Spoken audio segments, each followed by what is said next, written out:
Hare Krishna, dear devotees. Please accept my humble obeisances. Before we read, let's invoke the blessing of the Lord. Om Namo Bhagavate Vasudevaya.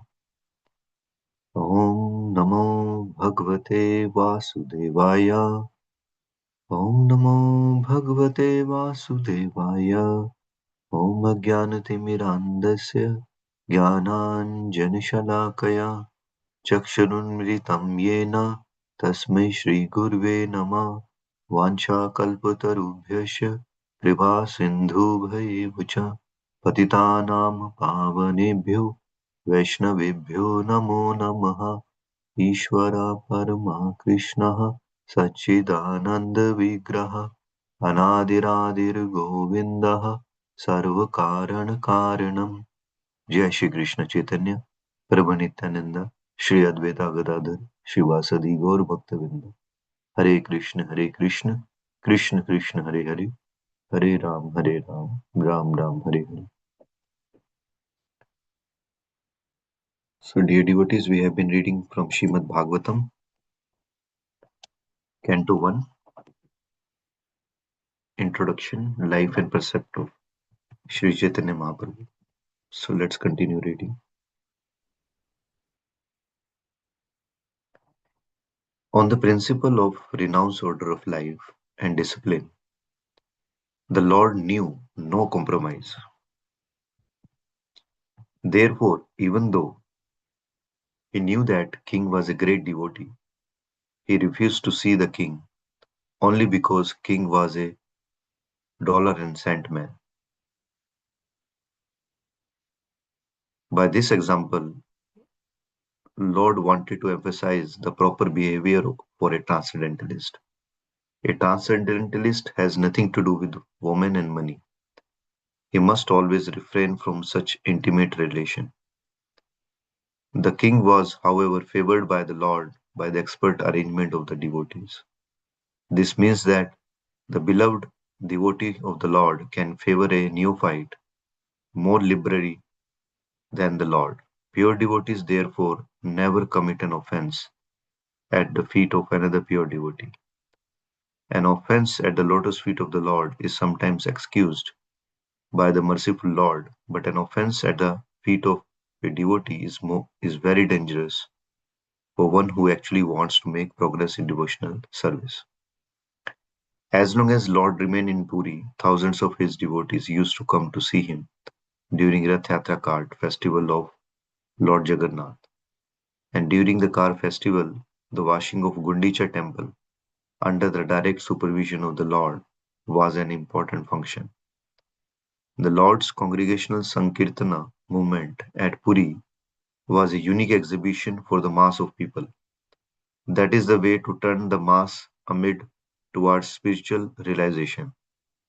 The Lord inaugurated this system of mass Sankirtana, and leaders of all countries can take advantage of this spiritual movement in order to keep the mass of people in a pure state of peace and friendship with one another. This is now the demand of the present human society all over the world.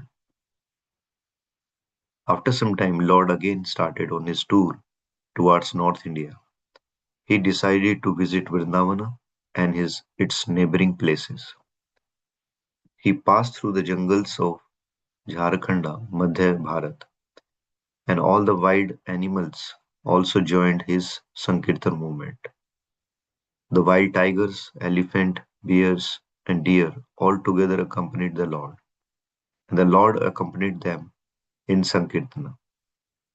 By this, he proved that by propagation of Sankirtan movement, congregational chanting and glorifying the name of the Lord, even the wild animals can live in peace and friendship.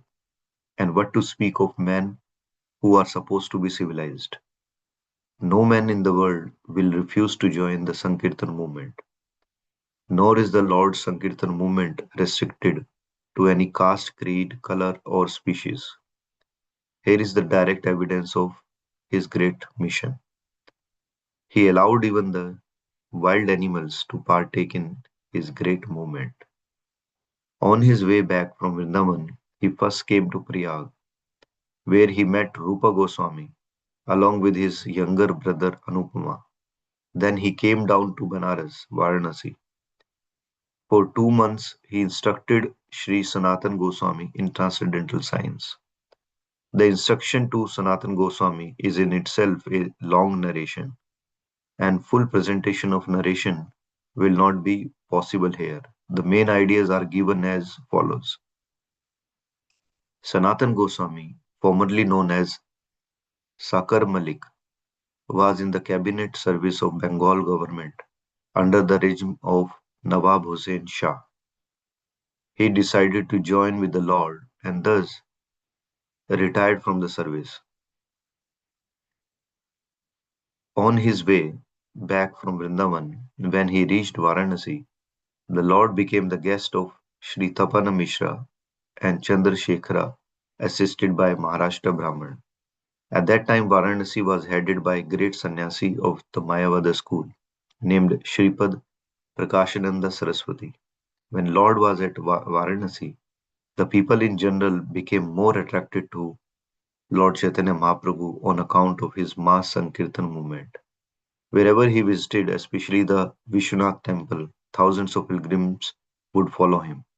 Some were attracted by his bodily features, others were attracted by his melodious song glorifying the Lord. The Mayavadi sannyasis designate themselves as Narayana. Varanasi is still overflooded with many Mayavadi sannyasis. Some people who saw the Lord in his Sankirtana party considered him to be actually Narayana, and this report reached the camp of great sannyasi Prakashananda.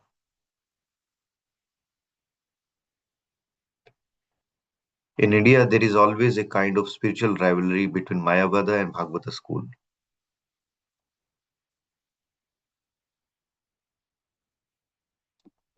Devotees, just give me 1 minute.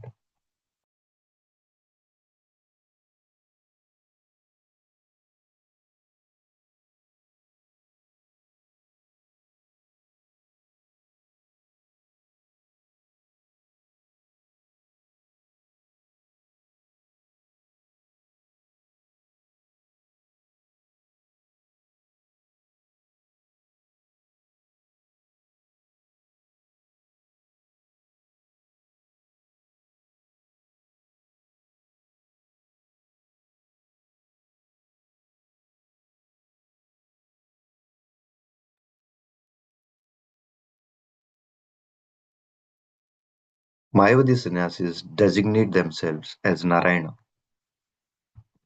Varanasi is still overflooded with many Mayavadi sannyasis. Some people who saw the Lord in his Sankirtan party consider him to be actually Narayana. And this report reached the camp of great sannyasi Prakashananda. In India, there is always a kind of spiritual rivalry between Mayavada and Bhagavata schools. And thus, when news of the Lord reached Prakashananda, he knew that Lord was a Vaishnava sannyasi, and therefore he minimized the value of the Lord before those who brought him the news. He deprecated the activities of the Lord because of his preaching the Sankirtan movement, which was, in his opinion, nothing but religious sentiment. Prakashananda was a profound student of Vedanta, and he advised his followers to give attention to Vedanta and not to indulge in Sankirtana. One devotee Brahmana, who became the devotee of the Lord, did not like the criticism of Prakashananda, and he went to the Lord to express his regrets. He told the Lord that when he uttered the Lord's name before the sannyasi Prakashananda, the latter strongly criticized the Lord, although Brahmana heard Prakashananda uttering several times the name Chaitanya. Brahmana was astonished to see that sannyasi Prakashananda could not vibrate the sound Krishna even once, although he uttered the name Chaitanya several times. The Lord smilingly explained to devotee Brahmana why Mayavadi cannot utter the holy name of Krishna. Mayavadis are offenders at the lotus feet of Krishna. Although they utter always Brahma, Atma, Chaitanya, etc. And because they are offenders at the lotus feet of Krishna, they actually unable to utter the holy name of Krishna. Name Krishna and personality of Godhead Krishna are identical. There is no difference in absolute realm between the name, form, or persons of absolute truth. Because in absolute realm, everything is transcendental bliss. There is no difference between body and soul for the personality of Godhead, Krishna. Thus, he is different from the living entity, who is always different from his outward body. Because of Krishna's transcendental position, it is very difficult for a layman to actually know the personality of Godhead Krishna, his holy name and fame, etc. His name, fame, form, and pastimes all are one and same transcendental identity, and they are not knowable by exercise of material senses. The transcendental relationship of the pastime of the Lord is the source of still more bliss than one can experience by realization of Brahman or by becoming one with the Supreme. Had it not been so, then those who are already situated in transcendental bliss of Brahman would not have been attracted by the transcendental bliss of the pastime of the Lord. After this, a great meeting was arranged by devotees of the Lord, in which all sannyasis were invited, including Lord and Prakashananda Saraswati.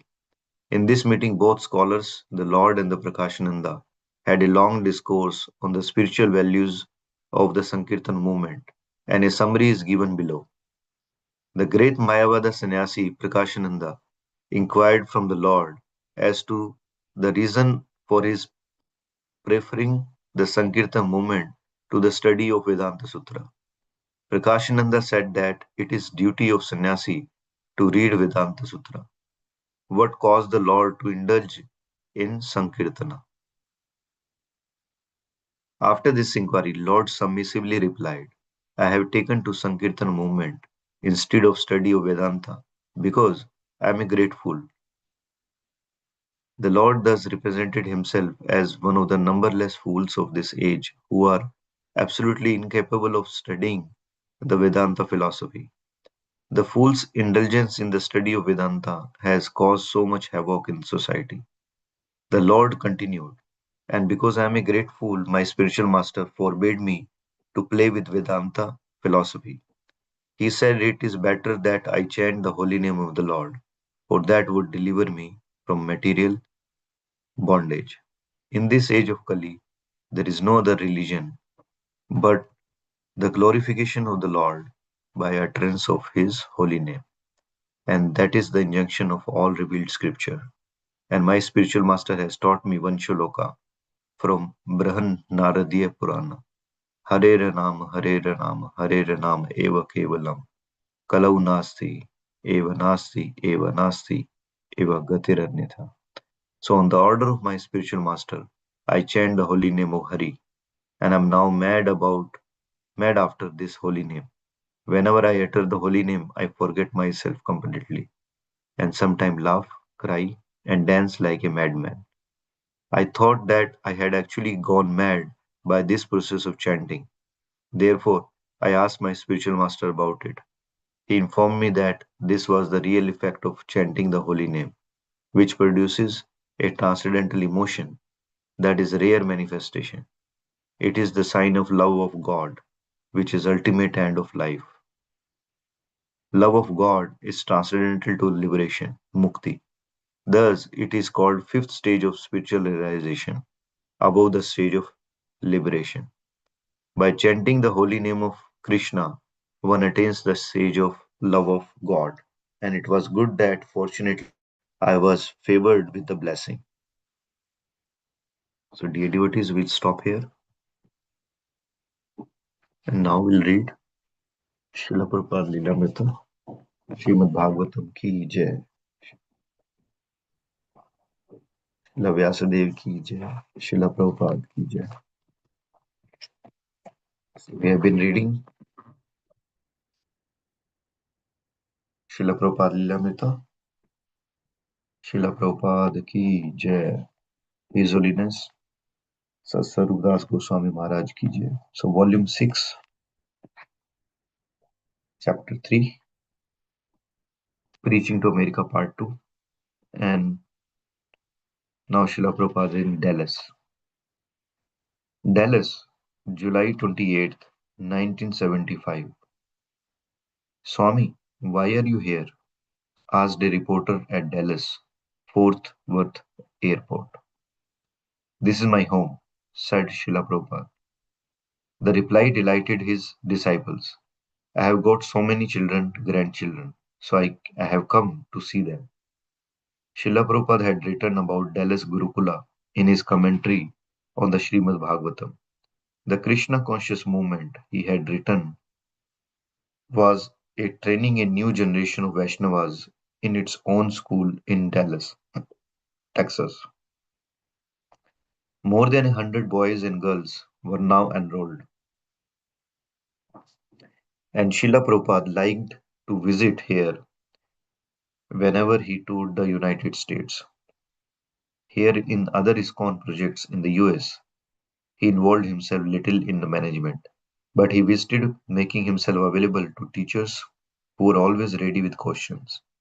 Since there was no precedent in the West for Krishna conscious education, and since devotees wanted to develop the school just as Prabhupada desired, they felt that they had to ask him about curriculum, teaching methods, hygiene, recreation, and so on. In 100-degree weather, the schoolboys wore no shirts, and Srila Prabhupada ran the electric fan in his room. As soon as he arrived in his quarters, he asked that all children and adults come into his room, and one by one they entered his room, held out a hand, and Prabhupada gave them a large rasagulla. That evening he sat in rocking chair on the lawn behind the temple, while devotees fanned him with a large peacock fan and locust, droned loudly in the trees. He sat there with his disciples amid many thriving tulasi plants, listening to reading from Krishna book. This was as much as a lesson in how to conduct a Gurukula as were his answers to the teachers' intricate questions. At Gurukula, everything should be based on chanting and hearing about Krishna.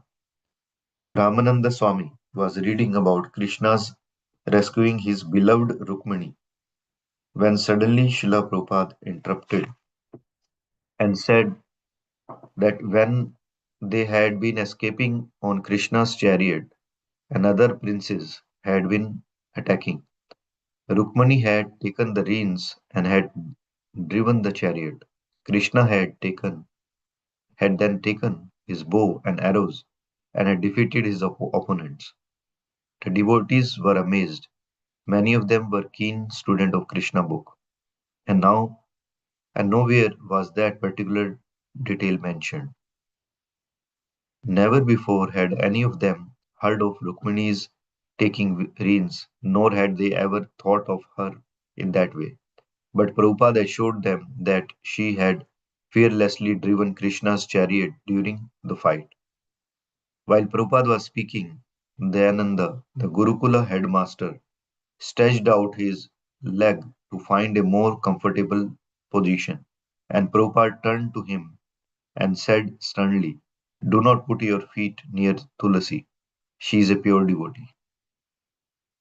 When Brahmananda read a prayer in the Krishna book describing Krishna as the creator of material elements, Prabhupada spoke up.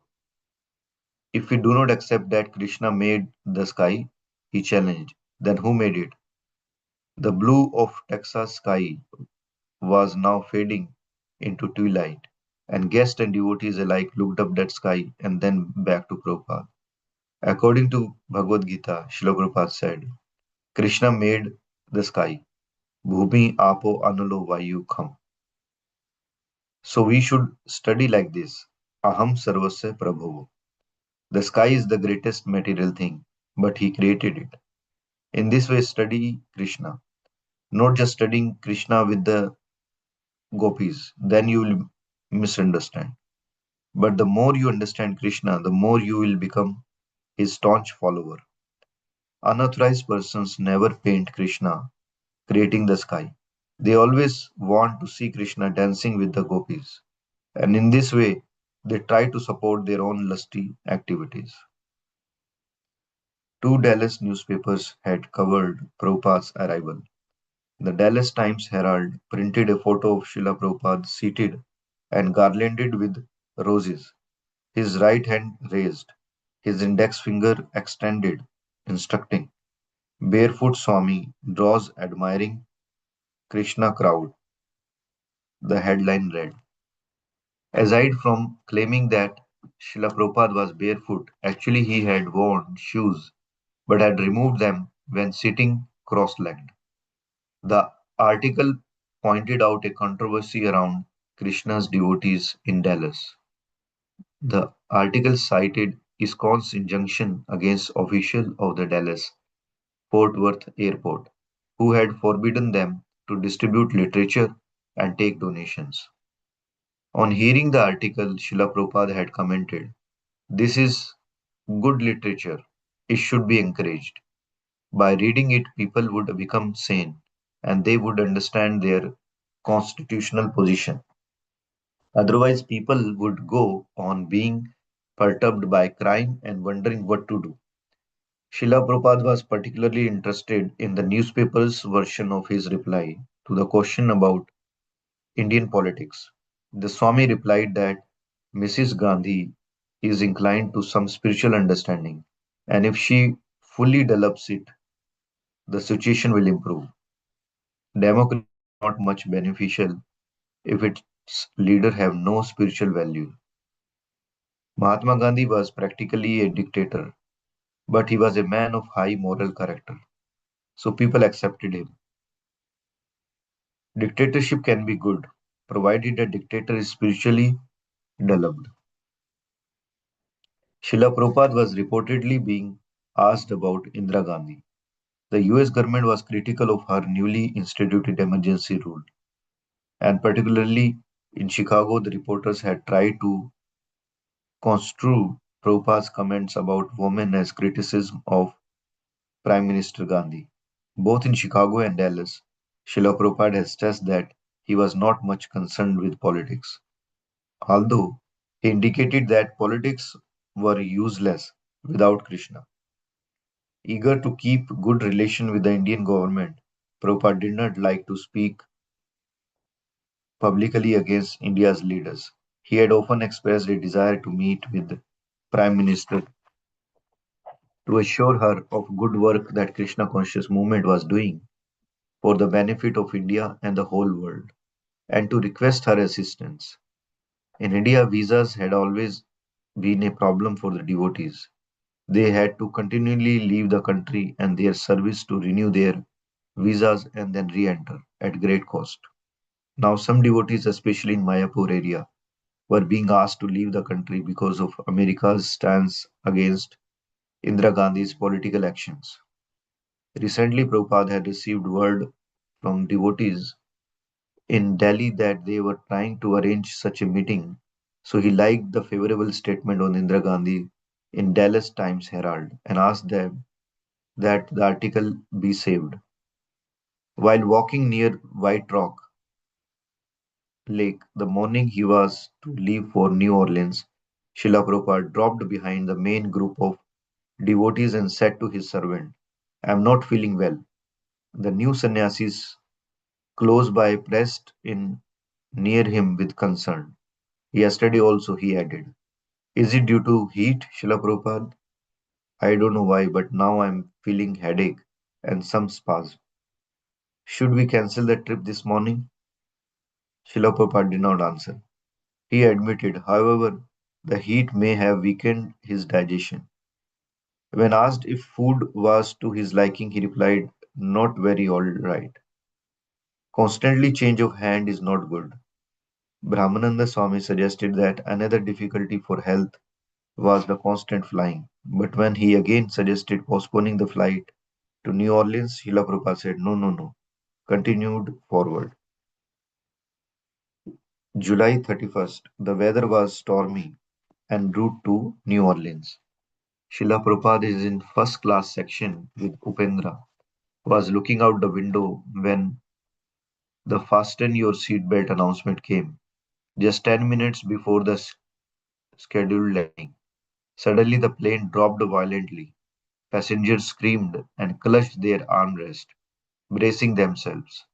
Upendra, frightened, speechless, thought, if I have to die, it's all right because Prabhupada is here.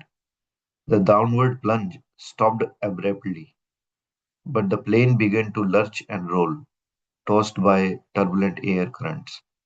Overhead bins snapped open, an article fell out, bouncing off passengers and onto the floor. Srila Prabhupada turned to Upendra. Why is it rocking? He asked. It's a storm, replied Upendra. He could see that Prabhupada was calm.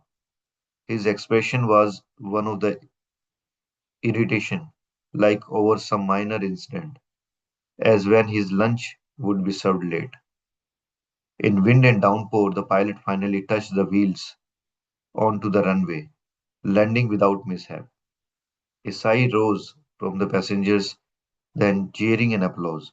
Srila Prabhupada seemed unaffected. He asked Upendra how long a drive it would be to the temple. Srila Prabhupada and his party arrived at the large mansion on Esplanade Boulevard in heavy rain.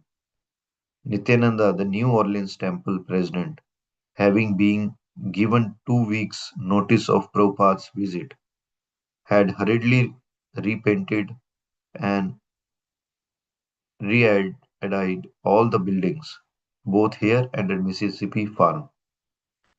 Despite thorough search of the city's market, however, he had been unable to find any bitter melon, which he had heard Srila Prabhupada took daily for digestion. Therefore, he had arranged for one of Prabhupada's secretaries to bring some of the Dallas. Nityananda and New Orleans devotees felt they were as ready for Prabhupada's visit as they would ever be. A wide marble staircase led up to entrance, and Prabhupada, leaning on his cane, climbed it slowly as devotees threw flower petals down from third floor. The entire distance from car to the house, about 250 feet, was covered with a 3 foot wide white cloth leading up to Vyasasana. Prabhupada bowed down before the deities of Gauranitai, Radha, Radhakanta, and Lord Jagannath, sat down but then decided it was too late in the morning to speak. Instead, he went at once to his quarters in the building next door. As soon as Srila Prabhupada reached his room, he was introduced to an official from City Hall who had come from Mayor's office to present him with honorary welcome to New Orleans. Prabhupada graciously accepted a symbolic key to the city and scroll welcoming praising him as an honorable visitor. Seizing the opportunity, he began preaching to man, treating his guest not as city official but as any other conditioned soul. When the welcoming flurry had abated and Srila Prabhupada had bathed, taken prasadam, and rested, he called for Nityananda. When Nityananda entered, Prabhupada had sandalwood pulp on his forehead and wore a fresh garland. Nityananda offered obeisances. Alone in the room with his spiritual master, he felt embarrassed and fearful. Prabhupada picked up a photo album from his desk containing pictures of farm in Mississippi. You know, he said, I have come especially to see your farm. Before the sunrise next morning, Srila Prabhupada left in the rain on a 2 hour drive to the farm. He would have to return to New Orleans that night as he was scheduled to fly to Detroit the next morning. The rain had stopped in Carey, Mississippi, and Srila Prabhupada looked out across the gently rolling land. The ISKCON's farm, cleared land surrounded by pine forest, was situated on a ridge. The previous owner had used the property as a horse ranch. and modern 14-room brick house. The large barn and several sheds were all in good condition. Prabhupada liked the land. He said it looked just like Bengal. Most of the devotees from New Orleans had raced to the farm to be with Prabhupada, and they crowded into temple room, waiting for him to give the morning Bhagavatam class. As soon as he began to speak, however, many flies came, buzzing, landing on his head and body. A devotee began fanning him with chamara whisk, but to no avail. Come near, Prabhupada said. This chamara is especially meant for driving away the flies. Even it is even it is touching the body, there is no harm. Towards the end of the lecture, Srila Prabhupada began speaking of the farm. Now this place I see, although I have not seen all, it's a nice place. The Grastas may come here, have small cottage, grow your own food grains, vegetables, and have your own cow's milk. Get nice food stuff and save time. Why should you go into city hundreds of miles in a car and again hundreds of miles back? Take unnecessary trouble. Stick to this spot and grow your own food, make your own clothes, and live peacefully. Save time and chant Hare Krishna. This is actual life. So, dear devotees, we'll stop here. Anybody has any question, correction, realization, chastisement?